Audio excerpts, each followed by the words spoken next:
এখনো কাজে না ফেরা পুলিশ সদস্যদের বিরুদ্ধে ব্যবস্থা নেওয়া হবে। যারা লুকিয়ে আছে তারা আর পুলিশে যোগ দিতে পারবে না বলে জানিয়েছেন স্বরাষ্ট্র উপদেষ্টা অবসরপ্রাপ্ত লেফটেন্যান্ট জেনারেল মোহাম্মদ জাহাঙ্গীর আলম চৌধুরী। বলেন, পলাতক পুলিশ সদস্যরা অপকর্মে জড়িত, তাদের বিরুদ্ধে ব্যবস্থা নেওয়া হবে। সেনাবাহিনীকে দেওয়া ম্যাজিস্ট্রেসি ক্ষমতার সুফল জনগণ ভোগ করবে বলেও জানান তিনি। রিপোর্ট করেছেন SM ফয়েজ। ছাত্র জনতার আন্দোলনের মুখে দেশ থেকে পালিয়ে যায় শেখ হাসিনা সরকার। আত্মগোপনে যায় পুলিশ, পরে কাজে যোগ দেন বেশিরভাগ পুলিশ।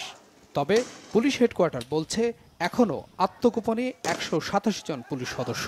এর মধ্যে ডিআইজি, অতিরিক্ত ডিআইজি, পুলিশ সুপার, সহকারী পুলিশ সুপার, SI, সার্জেন্ট রয়েছে।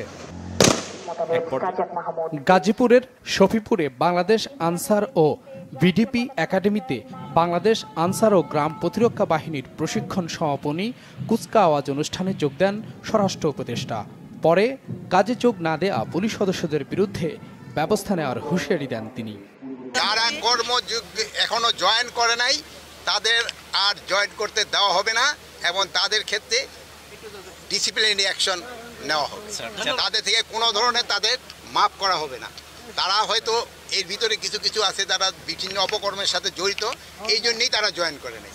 যথা ভালো তারা সবাই জয়েন করে গেছে, আর যারা জয়েন করে নাই তাদের সংখ্যা খুবই নগণ্য, খুবই নগণ্য।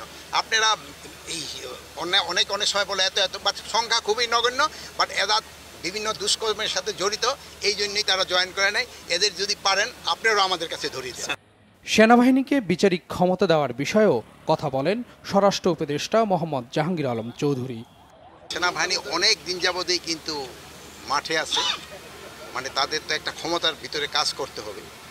প্লাস আমাদের অন্যান্য বাহিনী তো কিছু স্বল্পতা রয়ে গেছে, এটা পূরণ করার জন্য তো সেনাবাহিনী আমরা আনিছি।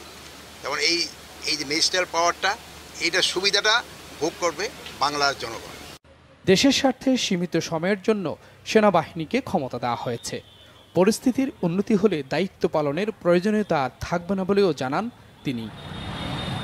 SM Faiz, Bangla vision, Dhaka.